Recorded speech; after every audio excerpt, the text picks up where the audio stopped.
Welcome to this explainer. If you're out there leading a team, building a business, or honestly just trying to navigate our hyper-fast, chaotic world today, your mind is probably racing 1,000 miles a minute. Well, today, we've got a bit of an antidote for you. We're stepping into a deeply thoughtful, meditative space to explore a philosophical framework laid out by Oluyomi David. It's this beautifully structured worldview that bridges the gap between internal reflection and external, world-changing action. So let's slow our minds down for a few minutes, focus in, and explore how profound contemplation can actually become a blueprint for highly effective leadership. Okay, let's dive into this. Inkhorn favors faith. That's the title of her piece. Let's just pause for a second and let the poetic weight of those words really settle in. Historically, an inkhorn is this tiny little container used to hold ink. It's the tool of the writer, the scribe, the lawmaker. It literally represents action, legislation, and turning thoughts into reality. So by saying the inkhorn favors faith, she's suggesting that the very act of creating or leading is inherently supported and driven by our deepest beliefs. Let's unpack what this actually means for practical day-to-day leadership. But the crucial thing here is that her entire philosophy doesn't just float off into the abstract. It rests on a remarkably solid foundation. She breaks human action down into 3 core pillars: thought, faith, and gratitude. As we move through this explainer, these 3 concepts are going to serve as our guide. Think of them as the engine, the steering wheel, and the fuel of her whole philosophical framework. Before we look closer at those pillars, we really need to understand the architect behind them, Oluyomi David. She is a Nigerian professional deeply dedicated to people and policy. And what's so fascinating about her is that she doesn't separate her poetic, philosophical mind from her practical, strategic work. For her, they are one and the same. She operates in the highly pragmatic world of policy, yet she uses these contemplative insights to guide her every single move. As she puts it in her own words, I am concerned about global development and transformation. So she isn't just writing poetry to sound nice, right?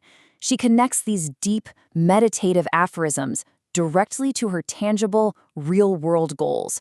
She wants to generate actual solutions and provide clarity in really complex situations. This poem we're analyzing, it is essentially her operating manual for tackling global development. And what's truly fascinating is how perfectly balanced her approach is. Her worldview is structured into 3 equal, totally interconnected slices. One doesn't dominate the other. Thought without faith, that might lack direction. Faith without gratitude, that can become rigid. She views these as 3 equal forces that have to work in harmony to drive both her personal life and her professional policy work forward. Okay, let's jump into our first section, thought, triggering the ink. For her, internal contemplation is the absolute, undeniable starting point for any outward action. Thought triggers the ink, thought shapes the experience. These are her opening concepts. Just think about your last really high-stress project or a difficult team conversation. Before a single email is sent or a meeting is held, she argues there absolutely must be focused, intentional thought. She believes that generating energy and shaping our entire human experience begins purely in the mind. The quality of your external results is quite literally shaped by the quality of your internal thoughts. Building on that, she places thought right at the absolute forefront of leadership.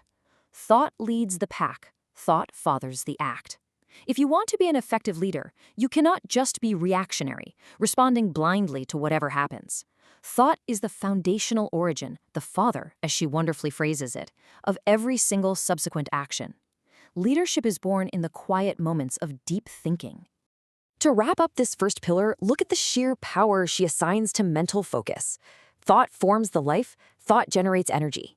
She views focused thinking not as some passive, lazy activity, but as the true source of vital energy. When you are clear in your thoughts, you have the energy to build the structure of your life. It's the battery that powers absolutely everything else she does in global development. Now we transition to the second pillar, faith, bridling the speech.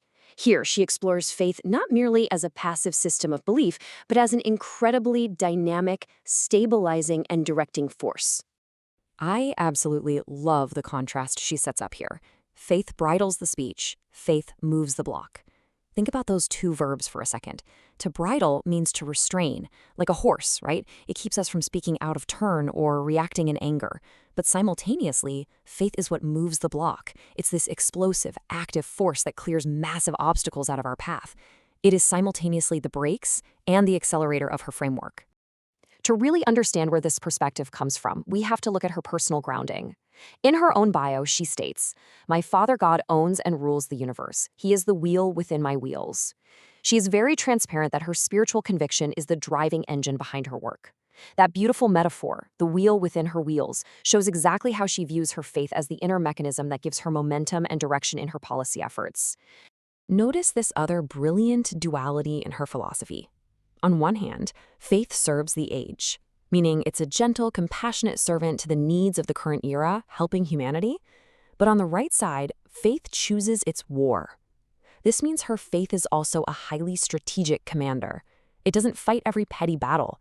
It carefully, wisely picks exactly where to exert its energy for the absolute greatest global impact. And this brings us to the third and final pillar, gratitude setting the stage. For Olayumi, gratitude is way more than just saying thank you after the fact. It is the ultimate environment for success. Gratitude sets the stage. Gratitude sees the noble. This is incredibly profound. In a fast-paced world where our brains are literally wired by negativity bias to focus on threats and problems, she frames gratitude as a mandatory prerequisite for action. If you aren't grateful, you literally cannot even perceive what is good or noble in your reality. Gratitude creates the necessary mental and emotional environment, the stage, upon which effective, positive work can actually happen. And she takes it a step further right here. Gratitude unites with truth. Gratitude wins the cause. She connects this directly to ultimate victory. In her line of work, influencing strategy and generating solutions, gratitude is a crucial tool. It keeps you aligned with what is true, and that alignment is exactly what allows you to actually win the cause you're fighting for. To conclude the gratitude segment, she illustrates it as a multiplier. Gratitude shines the light. Gratitude stirs up increase. A thankful mindset illuminates the dark, confusing aspects of a problem, and it literally generates growth. When she is looking for transformation and development in the world, she starts with gratitude, knowing it will stir up the increase she is looking for. Okay, we've explored the three pillars. Now let's jump to synthesizing a global vision. Let's see how she weaves these distinct threads into a single, unified blueprint for real-world impact. Putting it side by side really helps us see her logic. On the left, her internal mindset, thought, is actively shaping how the experience is perceived and formed. And on the right, her spiritual action, faith, is stepping in to actually move the physical or logistical blocks in the way. It's this perfect marriage of internal clarity and external power working together to create tangible change. So, what happens when thought, faith, and gratitude perfectly align? Well, according to her poem, they unleash some pretty powerful outward forces. When these align, her work doesn't just function, it creates wonder. The solutions she builds aren't temporary patches, her vision builds them to last. And ultimately, these aligned forces allow peace to organically spread its good across communities. The outcomes build even further with some incredible imagery here. True grace doesn't cut corners. It has whole, unbroken standards. Just as salt reveals the true flavor of a meal, her framework brings out the true value and potential in people and policies. And finally, in a world that is so often exhausted by conflict, the ultimate fruit of her vision is a mercy that revives and speaks refreshing to society. Let's bring this all back to her professional identity. I enjoy generating solutions, influencing policy and strategy, and providing clarity. So what might have initially read like purely abstract poetry is in fact her strategic playbook. When she steps into a room to influence global development, she brings her thought to trigger the ink, her faith to choose the war, and her gratitude to set the stage. Which leaves us with a final, pretty provocative thought. We all have an Inkhorn, our own capacity to act, create, lead, and leave a mark on the world. By adopting Oluyomi Oladevid's framework of thought, faith, and gratitude, we can ensure our actions are truly impactful. So I leave you with this question to reflect on today. How will your Inkhorn favor faith today? Keep learning, keep reflecting, and we'll see you in the next explainer.